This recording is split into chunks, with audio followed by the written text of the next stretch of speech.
अस्सलाम वालेकुम, welcome to Study Hacks official channel. Dear students, आज हम चैप्टर नंबर 15 का ऑस्मो रेगुलेशन इन प्लांट्स वाला टॉपिक स्टार्ट करेंगे। इससे पहले वाले सारे टॉपिक्स मैं आपको प्रीवियस लेक्चर्स में समझा चुकी हूँ। अगर आप वो देखना चाहते हैं तो मैं आई बटन में लिंक देती हूँ, आप उस पर क्लिक करके देख सकते हैं। आज का हमारा टॉपिक है ऑस्मो रेगुलेशन इन प्लांट्स। तो प्लांट्स को 3 ग्रुप्स में डिवाइड किया गया है on the basis of water availability. तो फर्स्ट है हाइड्रोफाइट्स, सेकंड है मीज़ोफाइट्स एंड थर्ड इज़ ज़ीरोफाइट्स। हाइड्रो हम कहते हैं पानी को और फाइट्स कहते हैं प्लांट्स को। यानी हाइड्रोफाइट्स वो प्लांट्स हैं जो कि पानी के अंदर रहते हैं, एक्वेटिक प्लांट्स हैं ये। और हाइड्रोफाइट्स की अगर हम डेफिनेशन की बात करें तो hydrophytes are the aquatic plants that grow in water, specially in fresh water. अब हम मीज़ोफाइट्स की बात करते हैं। तो मीज़ो का मतलब होता है मॉडरेट, यानी ना ही ज़्यादा पानी में रहने वाले और ना ही खुश्की पर रहने वाले, और फाइट कहेंगे प्लांट्स को। तो मीज़ोफाइट्स की डेफिनेशन ये होगी, mesophytes are the plants that have moderate या that have average water availability. अब हम ज़ीरोफाइट्स की बात करते हैं। तो ज़ीरो कहते हैं ड्राई को और फाइट्स अगेन प्लांट्स को कहते हैं।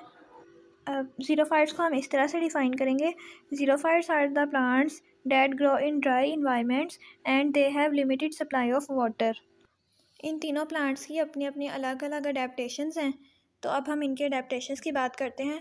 तो सबसे पहले हाइड्रोफाइट्स को देखते हैं। तो हाइड्रोफाइट्स की पहली अडेप्टैशन फ्लडिंग ऑफ वाटर है, यानी हाइड्रोफाइट्स के हर पार्ट में, लीव्स में, रूट्स में एंड शूट्स में बहुत ज़्यादा अमाउंट में पानी मौजूद होता है। इन प्लांट्स में लीव्स जो होते हैं वो बहुत बड़े साइज़ के होते हैं। बड़े इसलिए होते हैं क्योंकि लीव जितना बड़ा होगा उसमें उतने ही ज़्यादा स्टोमेटा होंगे और उतनी ज़्यादा ट्रांसपायरेशन होगी, जिसकी वजह से ज़्यादा पानी वो रिमूव कर सकेंगे। तो इसलिए हाइड्रोफाइट्स में surface area of leaves is very large. और हाइड्रोफाइट्स में स्टोमेटा जो हैं वो लीव्स के अपर सरफेस पे होते हैं ताकि वो पानी को ज़्यादा से ज़्यादा रिमूव कर सकें। हाइड्रोफाइट्स की एग्जांपल्स हैं water lily, daffodils and hydrilla. अब हम मीज़ोफाइट्स के अडेप्टैशंस की बात करेंगे। मीज़ोफाइट्स के पास जब वाटर सफिशिएंट अमाउंट में होता है तो वो अपने स्टोमेटा को ओपन रखते हैं ताकि जो एक्स्ट्रा वाटर है वो रिमूव होता रहे। और जब इनके पास वाटर थोड़ी अमाउंट में होता है, रिस्ट्रिक्टेड अमाउंट में होता है, तो ये अपने स्टोमेटा को क्लोज़ कर लेते हैं to prevent loss of water. इनकी एग्जांपल्स हैं कीकर, ब्रासिका, रोज़ एंड मैंगो। अब ज़ीरोफाइट्स की बारी है। तो ज़ीरोफाइट्स जो है वो ड्राई इन्वायरमेंट में रहते हैं और उनके पास पानी बहुत कम अमाउंट में मौजूद होता है। तो वो अपने अंदर कुछ ऐसी अडेप्टैशंस करते हैं कि जिसकी वजह से ट्रांसपायरेशन का जो रेट है वो कम हो जाए और वाटर लॉस भी कम हो जाए। ज़्यादातर ज़ीरोफाइट्स के लीव्स स्मॉल और थिक होते हैं। इनमें जो क्यूटिकल होती है वो थिक और वैक्सी टाइप की होती है और स्टोमेटा जो हैं वो लीव्स के लोअर सरफेस पर होते हैं, जिसकी वजह से कम वाटर लॉस होता है। कुछ ज़ीरोफाइट्स जैसा कि एक टाई है, ये जब ड्राई सीज़न होता है तो अपने पत्ते गिरा देता है ताकि ट्रांसपायरेशन को कम्प्लीटली तौर पर रोका जा सके।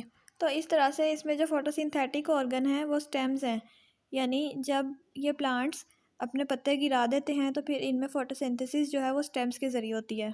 रेनी सीजन्स में स्टेम्स अपने अंदर वाटर को स्टोर कर लेते हैं ताकि जब ड्राई कंडीशंस हो तो वो उस वाटर को यूज़ कर सकें। और इसकी एग्जांपल है कैक्टस प्लांट। अच्छा जी, नेक्स्ट टॉपिक है हमारा ऑस्मो रेगुलेशन इन एनिमल्स। तो जिस तरह से हमने ऑस्मो रेगुलेशन इन प्लांट्स में डिस्कस किया है कि प्लांट्स जो है वो अपने अंदर डिफरेंट अडेप्टैशंस करते हैं अपने आप को मेंटेन करने के लिए, और वाटर सोल्यूट्स किस तरह से वो मेंटेन करते हैं अपने अंदर। एनिमल्स के अंदर वाटर और सोल्यूट्स को बैलेंस करना ज़्यादा क्रिटिकल होता है प्लांट्स के मुकाबले में, क्योंकि एनिमल्स की बॉडी के अंदर रेगुलरली वाटर और सोल्यूट्स एंटर हो रहे होते हैं, बाहर निकल रहे होते हैं, इसलिए उनमें वाटर और सोल्यूट्स को बैलेंस करना ज़्यादा क्रिटिकल होता है। तो वाटर और सोल्यूट्स की रेगुलेशन की बेस पर 2 टाइप्स के एनिमल्स होते हैं, ऑस्मो कन्फॉर्मर्स और ऑस्मो रेगुलेटर्स। तो सबसे पहले हम ऑस्मो कन्फॉर्मर्स की बात करते हैं। ऑस्मो हम कहते हैं सोल्यूट्स और वाटर को। तो ऑस्मो कन्फॉर्मर्स ऐसे एनिमल्स होते हैं जिनके इंटरनल बॉडी फ्लूइड्स यानी सोल्यूट्स, वाटर वगैरह एक्सटर्नल इन्वायरमेंट से आइसोटोनिक होते हैं, यानी इनको अपने इंटरनल बॉडी फ्लूइड्स और इंटरनल ऑस्मोटिक स्टेट को एडजस्ट करने की ज़रूरत नहीं होती और इनको इंटरनल फ्लूइड्स को बैलेंस करने की भी ज़रूरत नहीं होती, क्योंकि वो एक्सटर्नल इन्वायरमेंट से आइसोटोनिक है। यानी आइसोटोनिक का मतलब यह है कि इनके अंदर ना ही पानी ऐड होता है और ना ही रिमूव होता है। और इनकी एग्जांपल्स हैं marine invertebrates and hagfishes. तो जी नेक्स्ट है ऑस्मोरेगुलेटर्स। ऑस्मोरेगुलेटर्स ऐसे एनिमल्स होते हैं जिनको अपने इंटरनल बॉडी फ्लूइड्स को बैलेंस करने की ज़रूरत होती है, रेगुलेट करने की ज़रूरत होती है। So they need to adjust their osmotic state. और इनके जो इंटरनल बॉडी फ्लूइड्स हैं वो इन्वायरमेंट्स के साथ चेंज होते रहते हैं, वेरी करते रहते हैं। ये एनिमल्स हाइपोटोनिक इन्वायरमेंट में वाटर रिलीज़ करते हैं और हाइपरटोनिक इन्वायरमेंट में सॉल्ट रिलीज़ करते हैं। इसकी वजह यह है कि हाइपोटोनिक इन्वायरमेंट में वाटर ज़्यादा होता है, इसलिए वाटर जो है वो डिस्चार्ज होता है बॉडी से, और हाइपरटोनिक इन्वायरमेंट में सॉल्ट की कंसनट्रेशन ज़्यादा होती है, इसलिए साल्ट जो है वो एक्सक्रीट हो जाता है। ऑस्मोरेगुलेटर्स की एग्जांपल्स हैं human beings, cartilaginous fishes and bony fishes. हमारा ऑस्मो रेगुलेशन इन एनिमल्स वाला टॉपिक कंप्लीट हो गया है। इसमें जो ऑस्मो कन्फॉर्मर्स और ऑस्मो रेगुलेटर्स हैं ये आपको शॉर्ट क्वेश्चन में एज अ डिफरेंस के तौर पर पूछे जा सकते हैं और इनकी डेफिनेशंस भी अलग अलग पूछी जा सकती हैं। तो ये दोनों जो है ये मोस्ट इंपॉर्टेंट शॉर्ट क्वेश्चन है।